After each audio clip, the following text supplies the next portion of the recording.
Hello everyone. Today I will be showing a simple and efficient route to complete all of Layer 2 in Deepwoken. Follow where I go. To follow all of this guide, you will need the Union Hook and Ethiron's Gaze talents. I will be making a video on each of those in the future. You will also need to know how to roll glitch. If you don't, I will explain it later. First, jump across the two mountains and grab the door key orb. Make sure to avoid the settler's tent, as there are carbuncles in there which will waste your time. If you are comfortable, air dash over the gap to save more time, otherwise go back the way you came and go the opposite way.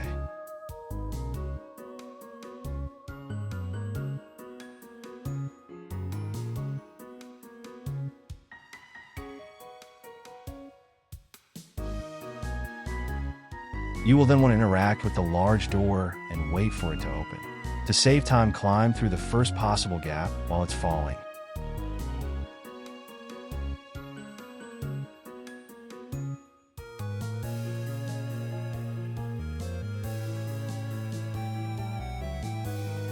Once you reach the Ethironal Shrine Sanctuary, you will start to be blown by heavy winds.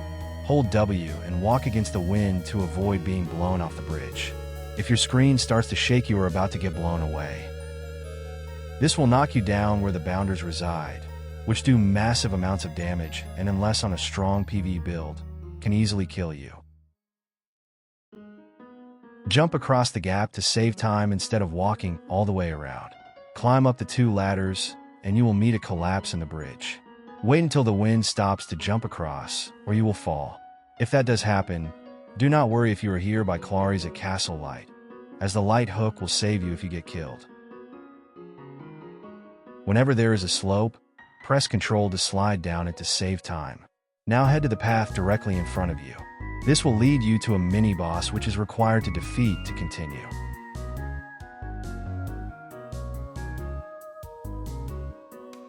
Once you enter this little cave, avoid the falling stalactites and from running in the parasite pit, as too many on your body will kill you. Then cross the bridge, and the Bonekeeper mini-boss will spawn on either side of the bridge. You can save possibly 3 minutes of time here, depending on how fast you can kill the Bonekeeper.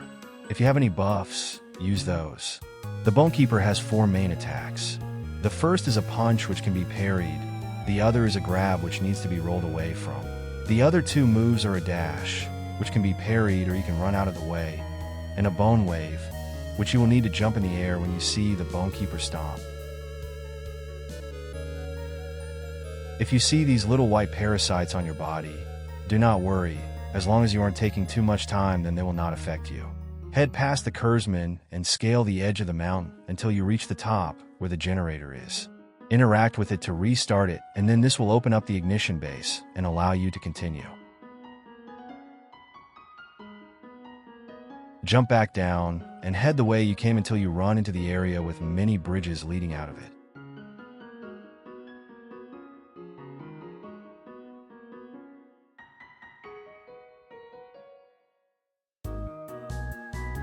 Head forwards and jump downwards on the strange tree.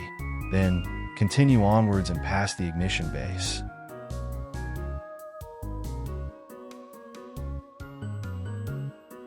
Scale up the hills, go past the ladder, and run forwards until you see the Union Hook. Be careful as we are now in bounder territory, so try to be quick.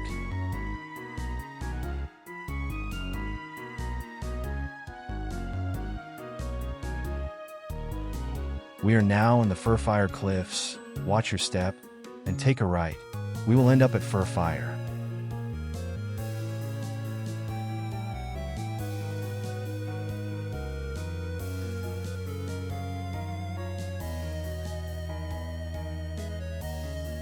Run towards the back of the settlement, and you should see a Kyrsan standing above all the others. Speak to Erosius Almaltis Urivortis Alstis Cassius Wallastasius. This will take down the barrier to enter the Firfire caverns. Head back the way you came and jump down.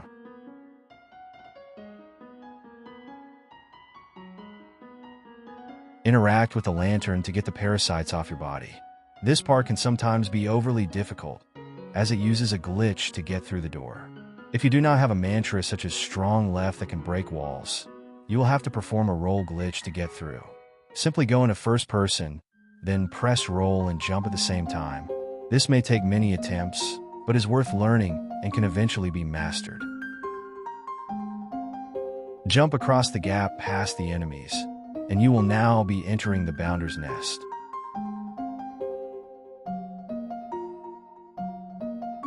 Hug the right wall and jump across the top of the dens until you reach the other side.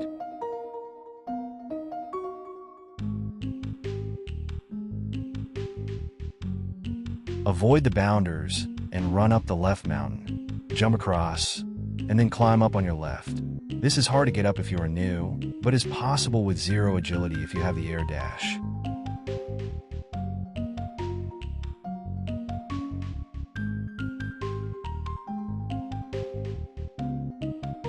Run across the fallen pillars of the buildings. The second one will have falling stalactites once again, so be quick. Then jump across to the other tower. This is a large jump, so be careful. There will be another Bonekeeper, but I advise you run past it to save time, as it is not necessary to fight. Climb up the ladder, and take a left. There is a final Bonekeeper again. Run past this one and then take the Union Hook outside.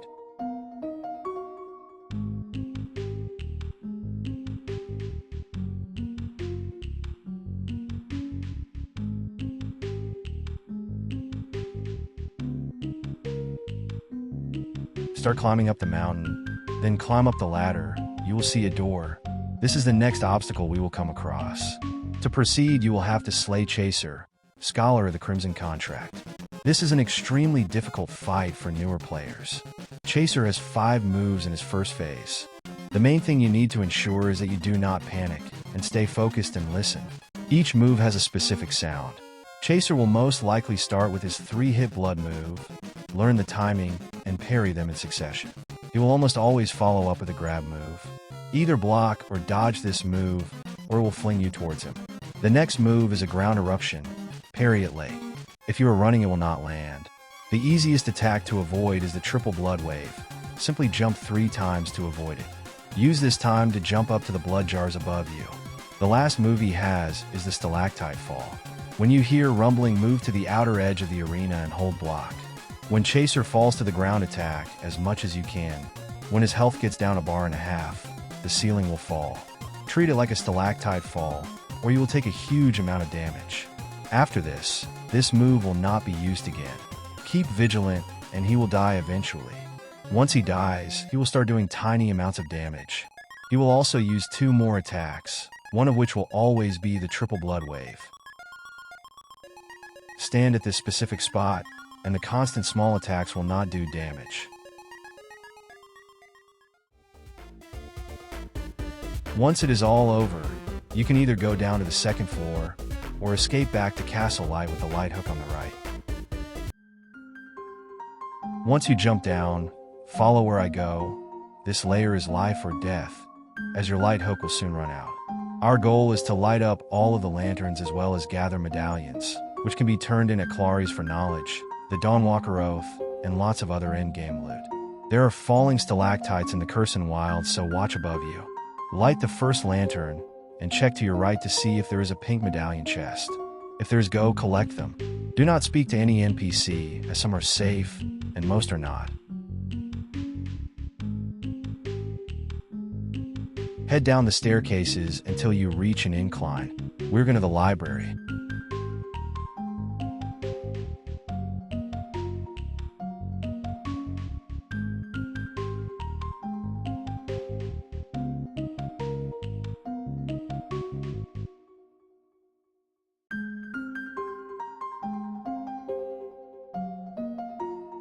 If you talk to this Kurzman, you will be ambushed.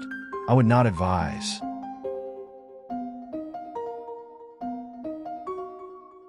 As you are running up the mountain, there will be purple spotlights. If you run into one, Scion of Ethiron will strike down bones at you, dealing large amounts of damage. You can outrun them, but best to be safe.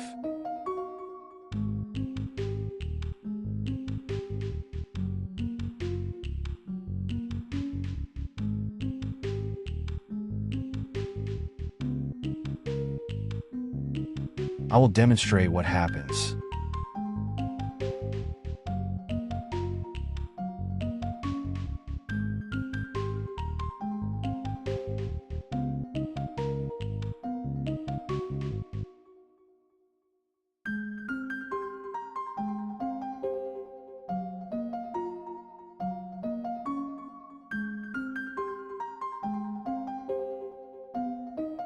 If you see a pink glow in the lighthouse beside the library, feel free to gather the loot as I do here. Otherwise, jump into the hole to continue.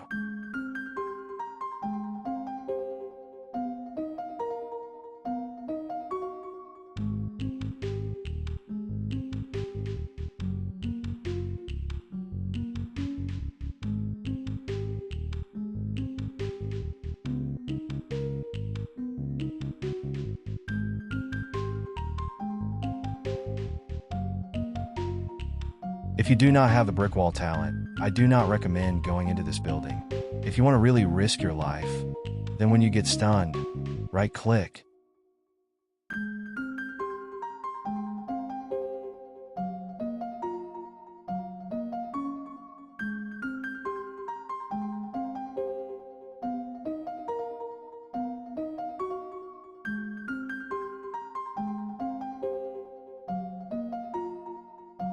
Jump into the hole and run down the hall until you reach the library entrance. We are now here. You will need to interact with the obelisk a certain number of times to get to the second lantern. The code is 12122212314 Doing this in that order will allow you to get through.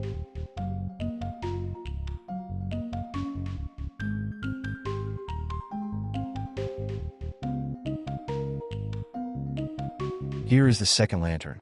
This NPC will allow you to turn in monster parts for mantras, or he can untarnish your bell for 1 knowledge. Tell him you work for no one, or bad things will follow. Now run down the hallway once again, and take the left exit.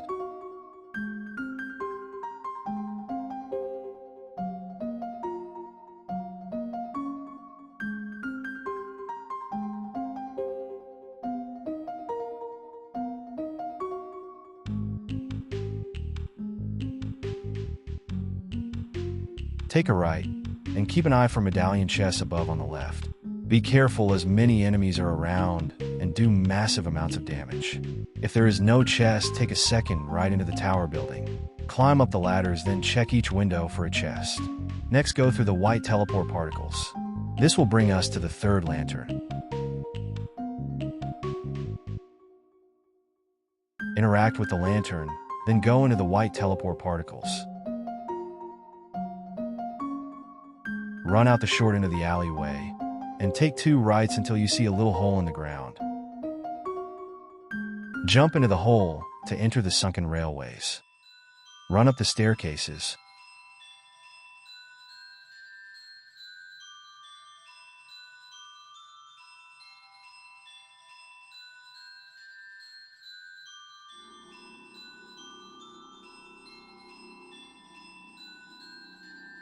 Sometimes a chest can spawn in this little room here.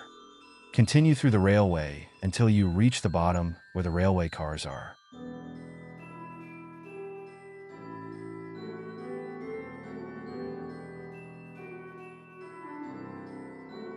We are now at the 4th lantern. Interact with it and we are now almost done with running around.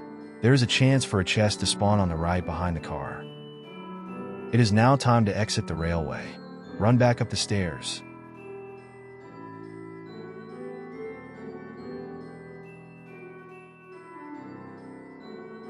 When you enter the room with seats, there will be invisible Kyrsan that will try to kill you. Simply run past them and go forwards until you see a small hole in the wall. Jump through as soon as possible and climb the ladder to escape. As soon as you are back in the sleeping city, take a right and continue forwards until you see a small obelisk-looking structure with a green top. Then, take a left, run past the large Kyrsan and take a right. Run towards the other obelisk and then the mushrooms. Try to jump onto the purple plant, This is near impossible with no agility or mobility mantras. If you cannot do it, climb onto the top of the mushrooms and jump across onto the strange plant.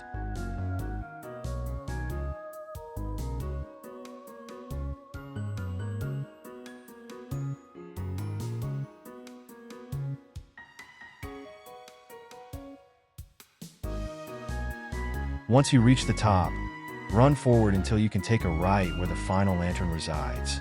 You have a chance to run into 4 to 5 chests on this path, so stay alert.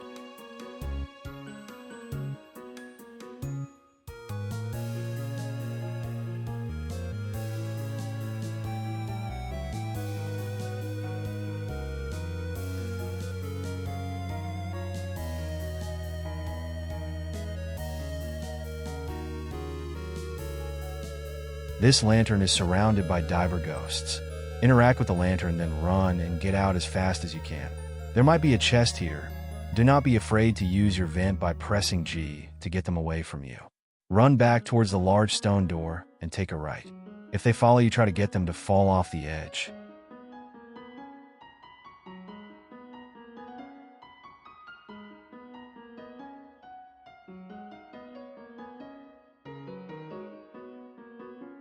Take a left, then a right.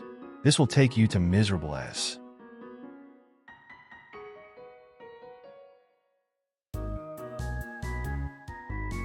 There is sometimes a chest on top of that mountain.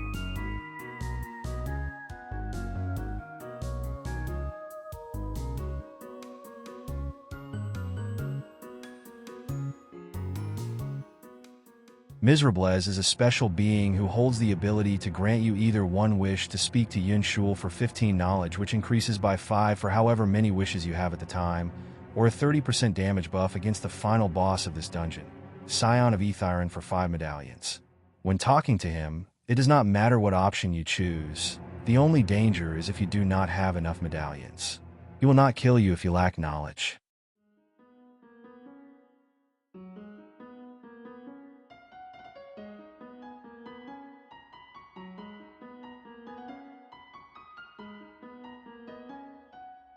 Continue back the way we came until you see the large stone door once again. Roll glitch through the door and run between the right buildings.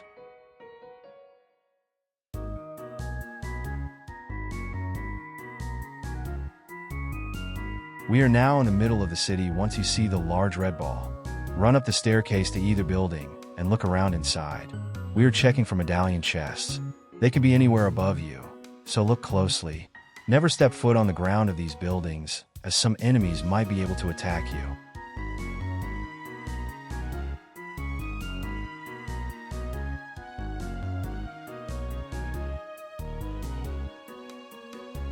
Now get across and check the other building.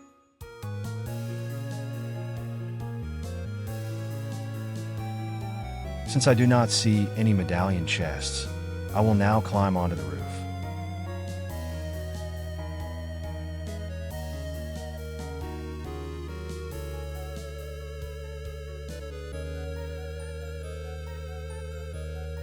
Up here you will look for the pink glow of the medallion chests. As you can see, there are 2 visible from up here. If you see any that are in buildings other than the main 2 in the center, I severely advise you stay away.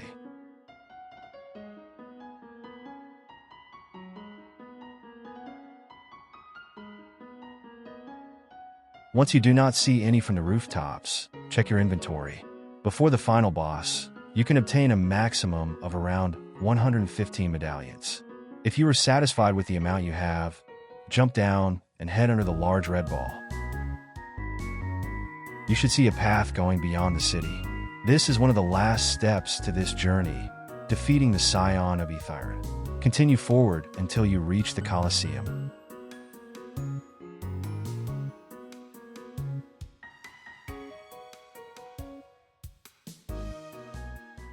Interacting with the wind will start the fight.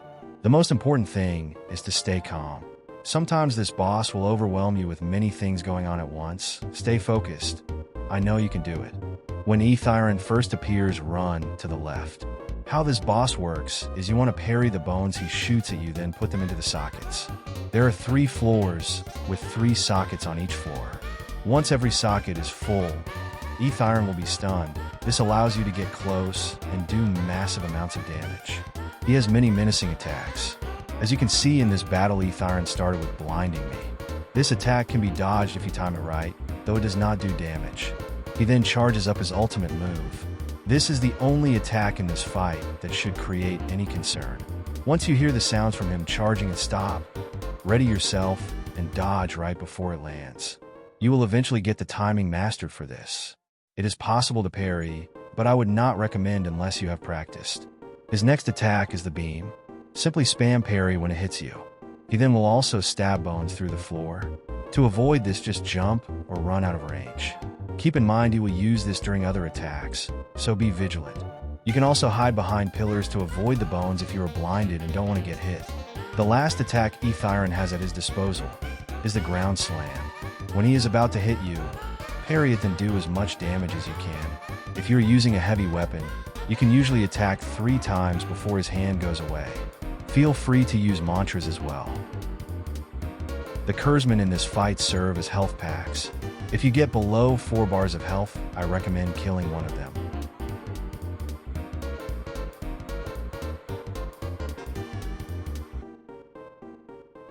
Practice makes perfect.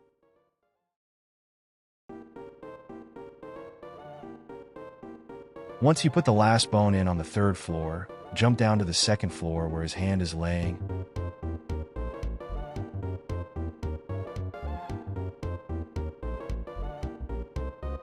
This is when you want to use every buff at your disposal and do as much as possible.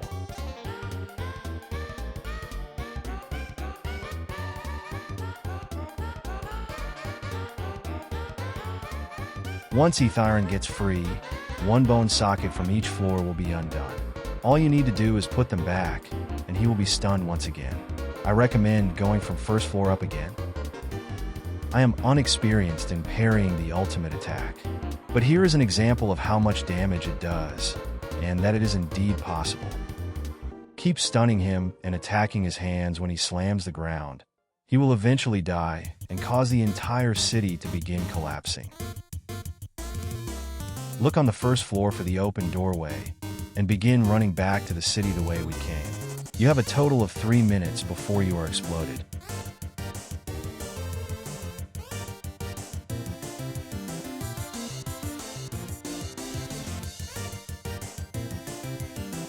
Once you get across the bridge, there will be many Kyrsan trying to stop you. Try to hide behind the walls before you walk out, so less see you as fast. If you do not have the brick wall talent, press right-click whenever you are hit to get up from being stunned. Take a left into the closest center building. I will be showing you where to get a couple more medallion chests. This is not necessary, but it is possible to get an extra 3 to 4 chests this way, and it is low risk. Take a left into this building next to the odd obelisk. There might be a chest on the ground floor. Then climb the ladder. It is possible for one to be on the 2nd floor as well. Then head outside and onto the parallel wall with the building. On this little segment connecting the 2 buildings, a chest has a chance to spawn. Then finally, it is possible for that small cage to contain a chest. I wouldn't recommend attempting to get this one unless you have close to 40 seconds left. Once you are done, head back in the direction of the building we went into. Jump down and go left. Run into the light hook to finally get back to Castle Light. You now get to relish in all of your hard-earned medallions. Speak to Clarice to use them. Well, you did it. I am so proud of you. You have successfully gained all of the knowledge on how to complete Layer 2 efficiently. If this video was at all helpful, I would deeply appreciate it if you would subscribe to my channel, as it means a lot to me after spending countless hours on these videos. Feel free to check my channel if you would like to know how to get 5 free talent hands at any level. As always, have a nice day, and I will see you later.